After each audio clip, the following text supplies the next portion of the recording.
I'm Owen Bigland. This is the Inside Edge video blog. Okay, as you guys know, every 3 or 4 months or so, I'm always on the MLS every day on the Paragon system, which is the Realtors MLS. And I always like to keep a little folder here and just pull a few things aside that I see either selling or listed currently on the MLS and give you guys a little commentary on what I think here. I could probably do a video blog every week on some of the stuff I see playing out on the MLS on the listing side and things that are getting sold. Stuff that I think is overpriced, buildings and strata I know that I wouldn't touch with a barge pole that gets sold. Now remember, I'm not going to give you guys specific addresses here, but you'll get the gist of it. I don't need to give you the specific addresses. I'm going to go through it in pretty good detail here, kind of what's going on in my opinions and on whether this is a good buy or not. So let's kick it off with a pre-sale. So you guys know I'm never, I have not been a big fan of pre-sale for a long time. You guys, I've done so many blogs. I used to be. Pre-sale used to make a lot more sense 10 or 12 years ago because you could buy it below what tangible product was selling for. And you could put 5% down and not the 20% you need today. And it usually worked out pretty well for most buyers.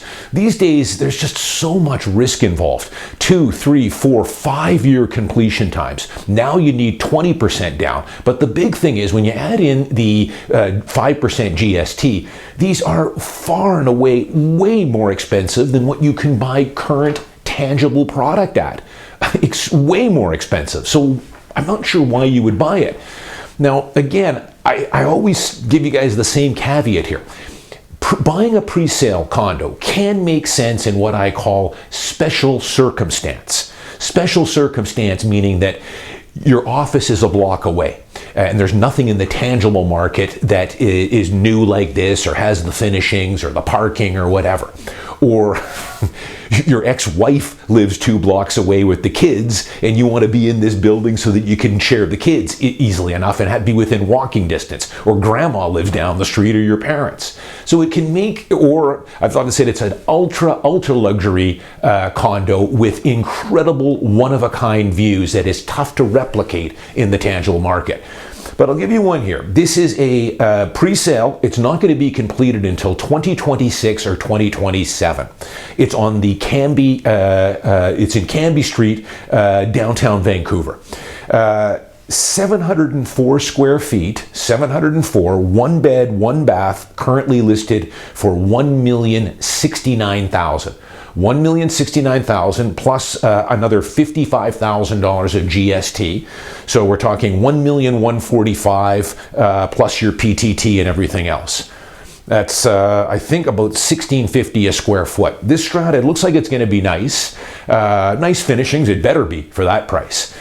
But, there is far better, brand new, doesn't have to be old, less than a year old, 1 or 2 year old, that I think is far superior to this is currently being offered at. As a matter of fact, there's a new luxury building right now. I've been talking about this for a while. There's a 2-bed, 2-bath, 815 square feet listed right now on the 20th, I think the 21st or 22nd floor for $1,150,000.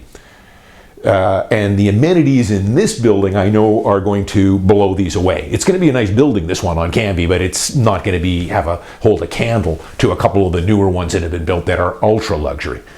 So, again, in special circumstance, if you really need to be in this building, but as I always say, if you're interested in buying a pre-sale at $1,700 a square foot on a low floor, this unit is on the 7th floor, for $1,069,000 plus GST plus PTT for 700 square feet. You owe it to yourself, I sure do to my clients who call me on something like this, to at least have a look at what's out there currently. And in my opinion, it's not even close. I can think of 3 or 4 listings off the top right now that I have in my head that will blow this out of the water. Now, again, I know people love pre-sale, they love the layaway program and all that other stuff, but gee, it just does not make sense in most cases, except, again, as I say, in some certain circumstances, special circumstance. Number 2, this is a older wood frame condo in West Richmond. I've talked about this complex before. A lot of you guys know the one I'm talking about. This is where I started 15 years ago. This is where I cut my teeth in this strata. I've probably sold 50, 60 units in here over the last 15 years. I don't do a lot of work out there anymore, haven't for the last 3 or 4 years. Get the odd sale out there. I'm mostly concentrated now, as you guys know, in downtown Vancouver, east side, west side. But it's a good older strata. I keep it on my watch list. One of the reasons is they used to have a rental restriction on it that is now removed. And so I've got investor clients and I'm always keeping an eye on it for. This unit hits, it's a good quality 1 bed, 1.5 bath, just under 1,000 square feet, got listed for $469. That's a good price, really good price. Now I wouldn't say it's lowball price, but it's priced to get action for sure. It hits my hot sheet. I call him the next day, the listing realtor. Now I should point out, this was listed with, let's call, a discount brokerage. This is one of those no-frills discount brokerages that will charge you a flat fee to list and sell your home. You're going to save some money on the commission. It's the old, you don't need the big guys. We'll do all the work that the big guys do, but for $6,000 or $7,000 less. Well, it comes at a cost, as you guys can know. I've done a few blogs on this over the years. I called him the next morning on this. The realtor tells me it's sold. Sold. 0 days on market. Now, he couldn't tell me the price yet because we have and I presumed it was subject free, and it was, but we have a 3-day cooling off period in place. So he's not able to report that for another 3 days. So it gets reported 3 days later. Sure enough, it sold for full asking price. Now, I know the realtor, the buying realtor on this. He's a good guy, experienced realtor, knows what he's doing. He did the exact same thing I was going to do. He saw it, it was priced right. Hey, let's try an offer. Just got listed. Maybe they'll go for it. Write it at full ask, bank draft attached, subject free. I don't need to see this unit. And if anything, with the 3-day rescission period now, I'll just put a clause in there, subject free, bank draft attached, full price, and I'll view it in the next couple of days with my clients. But I buy stuff if I know the building intimately, and especially now with the rescission period, if it's the right deal, write subject free, and you've got a 3-day rescission period. This is one of those ones where I was in Phoenix, Arizona this past Christmas in my rental car, and on the radio I heard these, hear these all the time, these no-frills realtor brokerages, and it was went something like this. Larry Parker sold my house in 1 day for full asking price. And then another one, Larry Parker sold my house for $5,000 over asking, and I saved $10,000 on the commission. Well, you don't know. Sure, you saved $5,000 or $6,000 on the commission. This particular one here, they saved $5,000 or $6,000 commission, great. But what you don't know is that you probably left $20,000, $25,000 on the table by taking an offer with 0 days on market. You haven't exposed the property. You're well priced here. You're priced sharp to get action.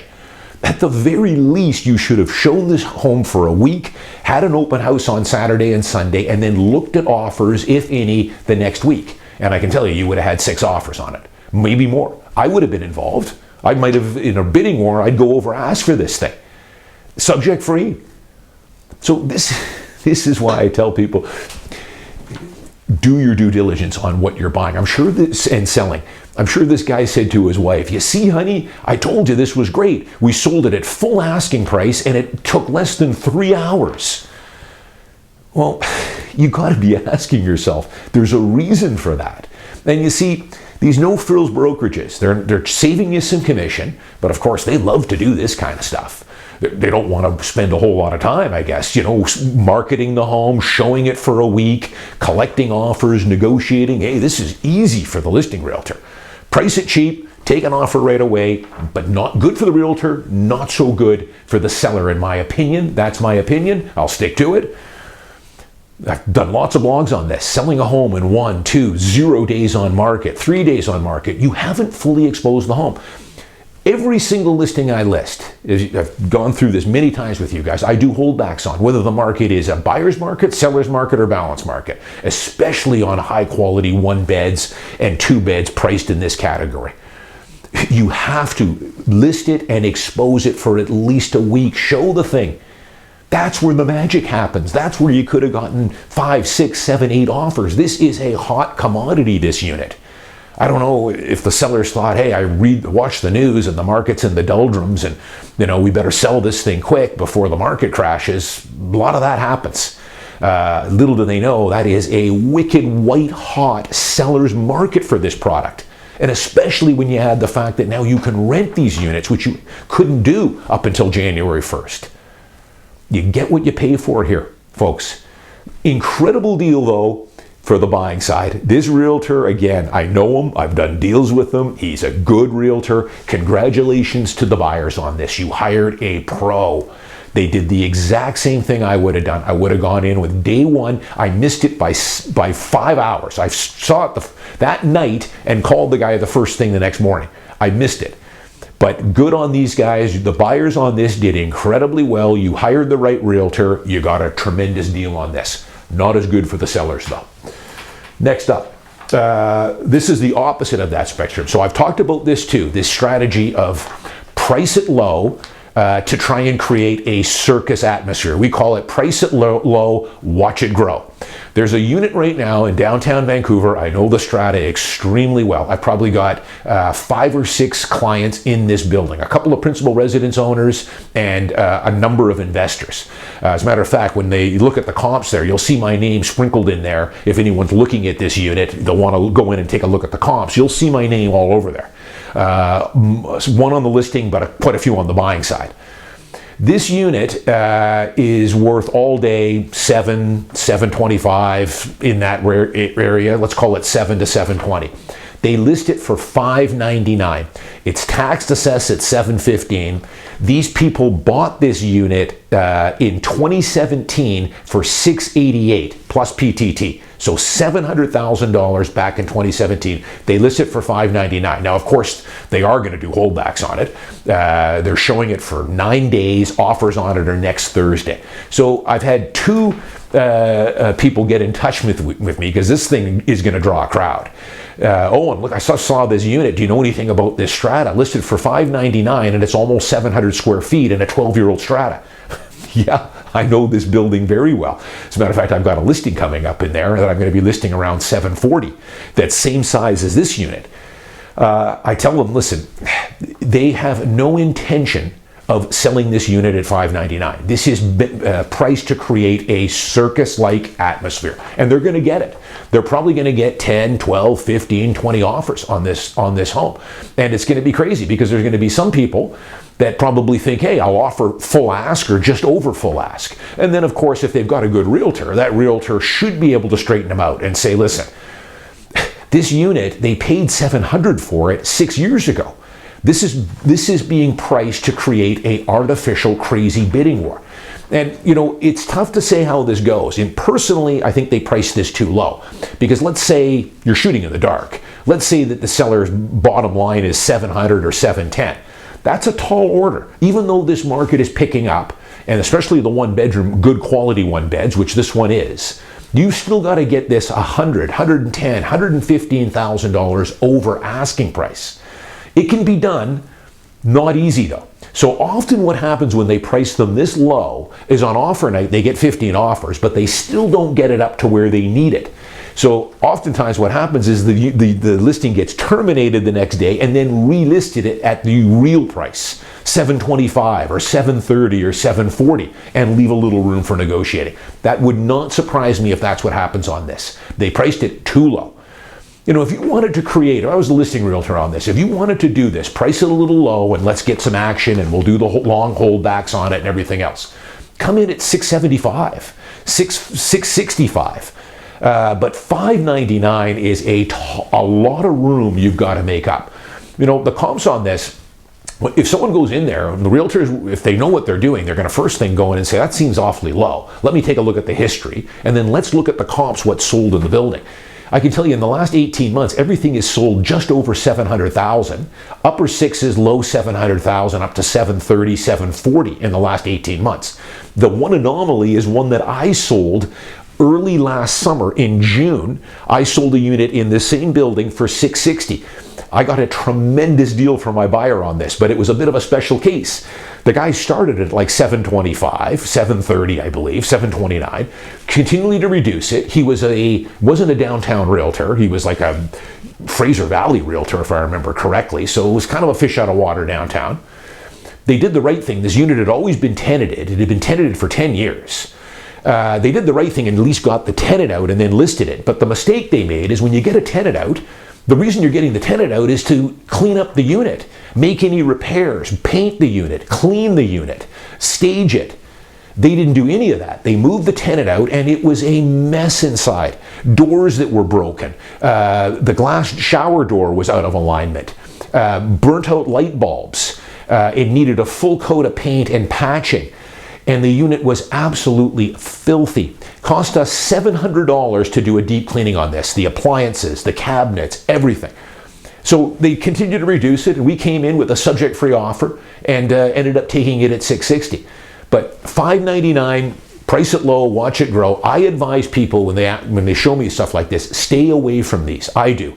It's a circus, and what's going to happen is, generally, they're going to do a bidding war, multiple bidding wars. They're going to get 15 offers. They're going to go back to the top 7 or 8 and offer to revise. You're in it, they're going to tell you. Do you want to revise? They can do that, and there's nothing wrong with doing that, folks. Because you see, you don't have to revise. You can hold pat with your original offer, or we'll give you half an hour if you want to revise. Everybody's in it. They might go back to all the offers and say, we're giving you a second chance to revise.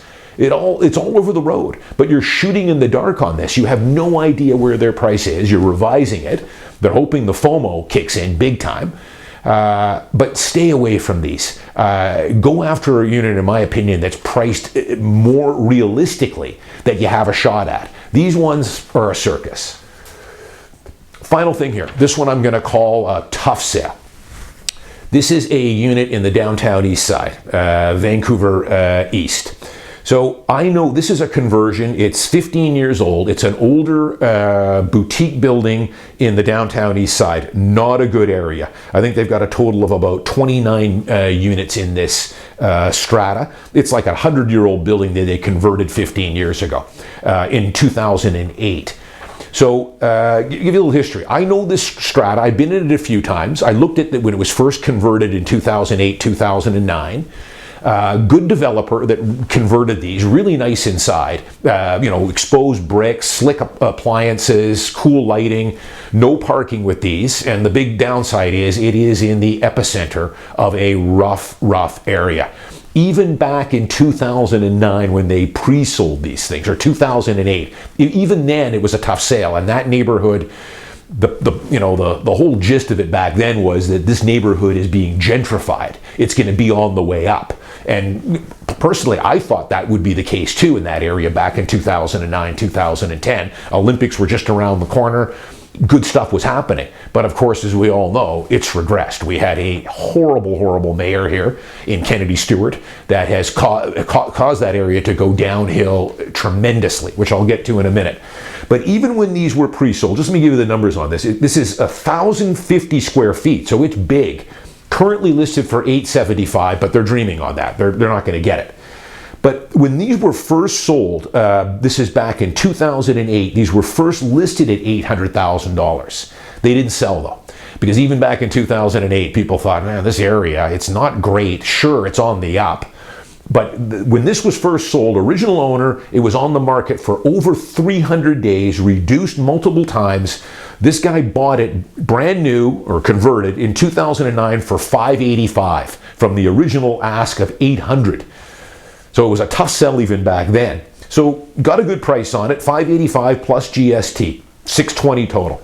It's now been on the market for somewhere around 95 days, currently at $875. I took a look at the comps in there. These are a tough sell. But he might, at the end of the day, he's not going to get, I think he's going to get something in the 7s if he's lucky on this, paid $620. So sure, he is going to get some appreciation, but he's held this home for 15 years. 15 years, might after commission walk away with $125,000. Now, of course, if he would have bought that same condo in Yaletown in 2008, he probably would have doubled his money on it. So it's a tough sell in here, and this is why you got to be careful. I've stopped kind of showing. Every now and again I'll see a unit like this on East Pender. There's a pretty decent strata that I like that allows Airbnb legal, can be a good situation for a certain buyer. But for the most part, the only time I would run these by someone if it's a young single male. Anytime if it's a female, forget it. If it's a husband and wife, forget it. They're not going to want to be in this area. It's sad. And the final thing, I don't want to get onto a rant on this, but let's see. I'm hoping Ken Sim, our new mayor, is going to start cleaning up this area. It's going to be tough, especially the epicenter over at Main and Hastings and kind of the surrounding areas that this condo is in. Gastown is pretty rough right now too. Same situation there.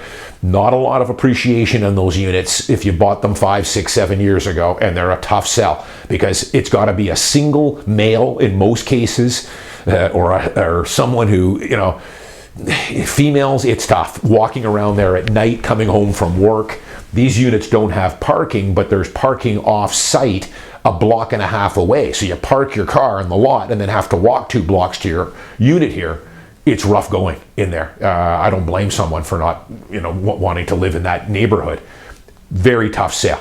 But, you know, let's see. The final thing I'll say is I've been following some stuff too in Yaletown, you know, with, you know, Kennedy Stewart there put in that overdose prevention site at Seymour and Hamilton. Talk about, this has to be about the dumbest thing I have. I mean, he did a lot of bad stuff, Kennedy Stewart. That one has to be about the dumbest thing I've ever seen. And I'm following kind of the trials and tribulations of these poor folks that have strata in and around that area. Some of them, there's a brand new luxury building just kind of kitty corner across from that. You know, $2-3 million units. They're documenting this on Twitter. These poor people, I mean, they've got these people camped out overnight, you know, blood-curdling screams from all hours of the night, chop shop, bike shops out on the street. They had a video of one guy who had a full-on bonfire going on the sidewalk at 2 a.m. I mean, it's crazy. We got to get the downtown east side cleaned up. At least, the only thing was, at least it was mostly concentrated to that area. I don't know where we got the harebrained ideas. Let's spread it out to other parts of the city, which is what they've done with this. So I'm sure hoping that they start getting a handle on this, and I certainly feel for some of these people in Yaletown. They fought that thing tooth and nail not to put it in there. It's right across the street from a children's playground. But did Kennedy Stewart listen? Of course not. He ignored all of it. Very bad move, in my opinion, and I really feel for some of these people in those stratas because it's bringing down their values big time. I don't know if I would, in that area, you know, I definitely have to advise my clients on that. And I've had a few clients that we've been thinking about buildings in that area, and I've said, gee, there's this overdose prevention site, you know, half a block away. Dangerous. I'm Owen Bigland. As always, thanks for watching. I'll see you next week.